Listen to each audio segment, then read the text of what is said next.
Every multifamily real estate investor wants cash flow and loves cash flow. But are you a prisoner to the cash flow myth? Is the cash flow myth preventing you from building the wealth that you need to achieve your goals and achieve financial freedom? Take a couple of minutes and let's talk about the cash flow myth and how you can break free from it and achieve your goals as a realpreneur and as a multifamily investor.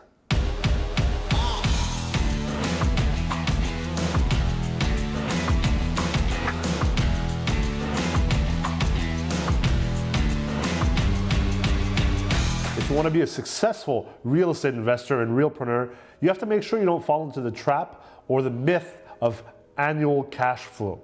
Everyone talks about cash flow, and usually the way real estate investors talk about cash flow is what ultimately they're talking about is profits or free cash flow. So let's take the example of you have a building that generates revenues, that generates rents. So you're going to take those rents, you're going to subtract all the operating expenses and maybe even the CapEx, and then ultimately you're going to subtract the cost of the mortgage, including the capital part of the mortgage and obviously the interest. And what's left either before or after taxes is your cash flow or your free cash flow.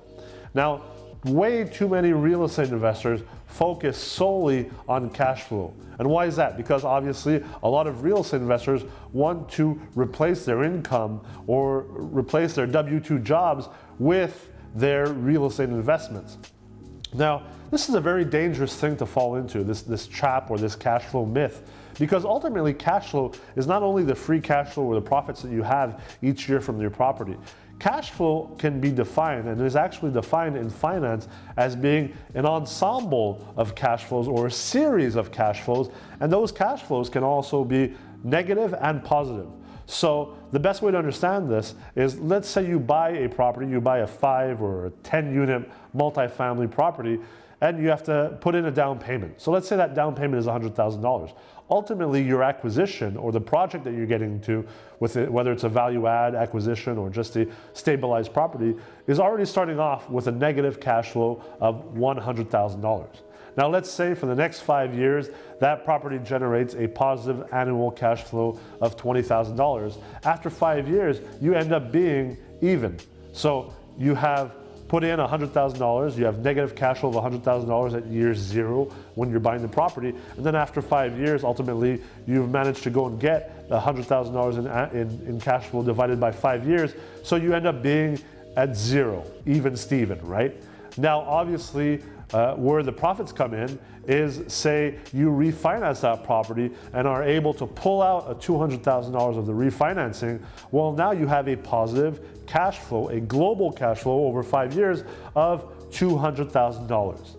In the other case, let's say instead of refinancing, you decide to actually sell the property, and let's say you pull out $300,000 from the sale. Well, now you have a positive cash flow of $300,000.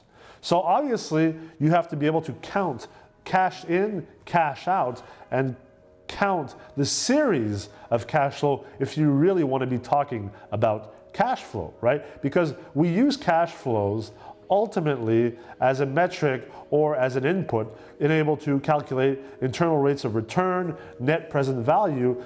And when you have those metrics, that's when you're able to look at various properties that you're looking at or various projects and determine which project will I buy and why will I buy it, instead of limiting yourself simply to annualized or annual free cash flow.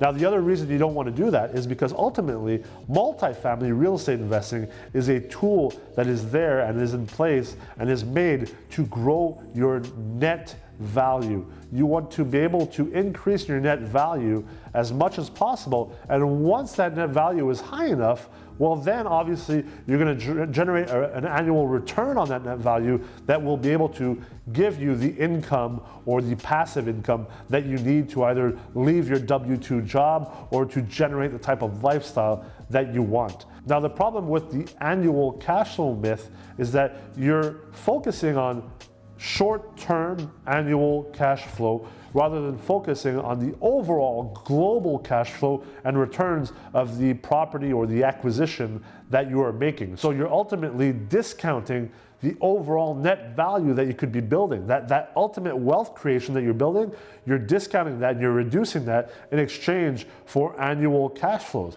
And unless you have a big enough down payment, I'm talking about, between $1 and $3 million, your annual cash flow will not be big enough anyway to be able to achieve financial freedom or leave your job or give yourself the lifestyle that you need. So you need to really be focusing on increasing net value and increasing the wealth creation of the entire portfolio or the project or the value add deal that you're jumping into.